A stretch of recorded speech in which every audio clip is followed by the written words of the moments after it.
puncher?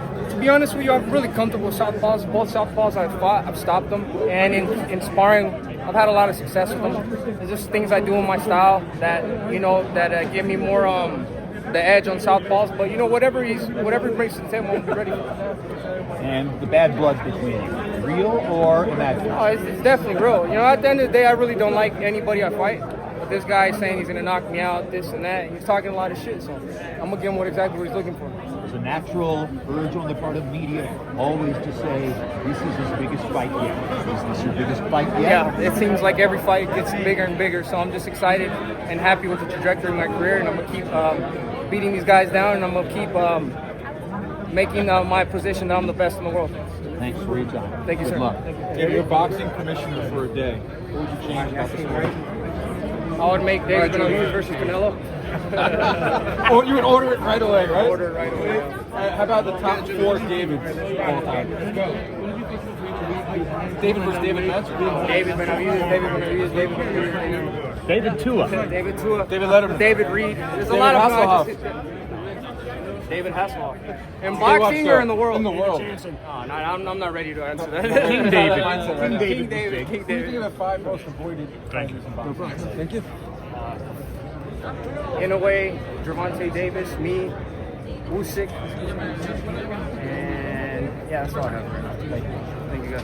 David, All good. David, catching up in Andre Ward, what was some of the best things you got out of that can even help you in this fight? It was a lot of information I got from Andre Ward. Just for him being in the gym with me, showing me some things. He also told me, work on my jab. So it was a lot of things, but I don't have enough time to explain it all.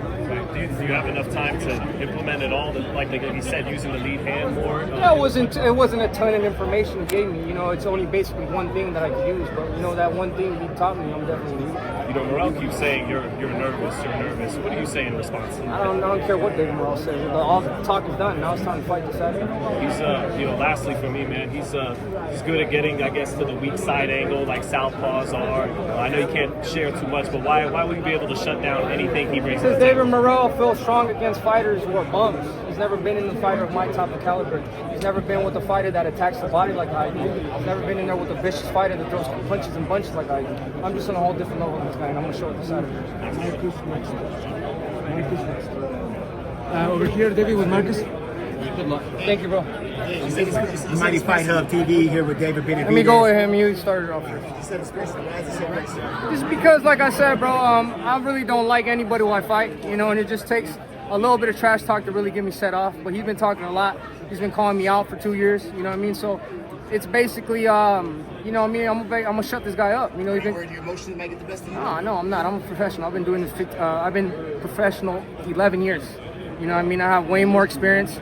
The fight that did let my emotions get to me was Caleb Plant, but you learn from experience, and I intend to use my experience to the best of my advantage.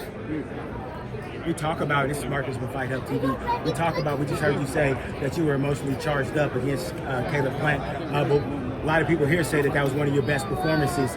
How does your rage downright help you become a better fighter? So what I take from that fight is I don't have to just look for one punch. That's basically what I'm taking from that fight. This fight, we're going to do different stuff. We're going to be throwing combinations off the bat.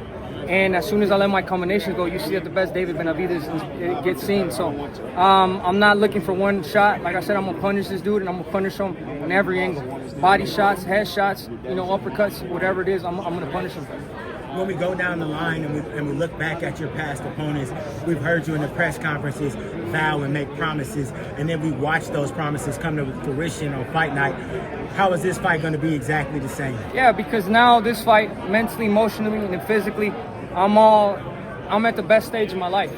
You know what I mean? And I've been working extremely hard, and I know I get better and better by every fight, and now this fight is no different. I know exactly what I could do. I know how to work the rounds, and I know how to work a championship fight. And this is what I'm going to do this Saturday. You was one of the supreme champions around. We want to get your opinion. Canelo and Crawford looks like it's going to come to fruition in September. What are your thoughts on that battle? I have nothing to say. It's a good fight. It's a good fight. I wish both of them the best. All right, next question over here. Did you use that for motivation at all? Like Canelo's I definitely do use that as motivation, because if I was such an easy fighter and target, he would have came and beat me already. Just for him not fighting me lets me know how dangerous I am. How would you approach a fight Is there with? scissors? Is there scissors? That's for scissors. Go ahead. How would you approach a fight with Terence Crawford if it was you against Crawford? To be honest with you, if I fought Terence Crawford, I would definitely use my size, my reach, my weight to my advantage. Crawford is a very smart fighter, but I guess thankfully I'm not fighting him. You and I are in I wouldn't say similar predicament, but we kind of reading the same book. I've been chasing a fight for years, like you've been chasing Canelo. What is it that you think has to come about in order for these professional fights to actually happen when they need to happen, regardless of money aside? Is it that both fighters have to be on the same legacy page, or what? To be honest with you, the other fighter has to have balls. You know what I mean? And that's what it is. I'm ready to fight. I've been talking all this shit. I'm ready to show the people who I am. The other fighter doesn't want to show the people that he could go up against me and beat me. So you're like me. You call the best fighters out and you try to fight them. But at the end of the day, not everybody's on the same page. Not everybody wants that conflict. Yes, I appreciate that answer, Chan. Thank you. When you were 300 pounds before, correct? Yeah, 260. What was the motivation that got you down? Was this something that you thought about every day to get that weight off you to come where you are today? To be honest with you, the motivation was just changing my life and helping, being healthier for myself. When you're that heavy, it's either two ways it could go. You could go to a point of no return, or you could clean your life up and live healthier. You know, because obesity and it's not a joke, and it can really take over your life, and it will take over all your dreams. So it was just about myself trying to be a healthier individual for myself, and having a long life. Thank you, When we Chan. talk about that, David, I want to touch on that real quick. You've conquered obesity, but you hear time and time again your opponents have brought that up. Is that a sore spot for you, and does that make things worse for guys on fight night? It really doesn't matter. At the end of the day, they can say whatever they want. If they think that is an advantage to them, then let them think whatever they want. At the end of the day, I still get my hand raised when I get in that ring. You mentioned if you didn't get the win of Benavidez, that you would be comfortable moving up to cruiserweight. You're 100%. That would be a great fight. Like I said, bro, I just want the biggest challenges.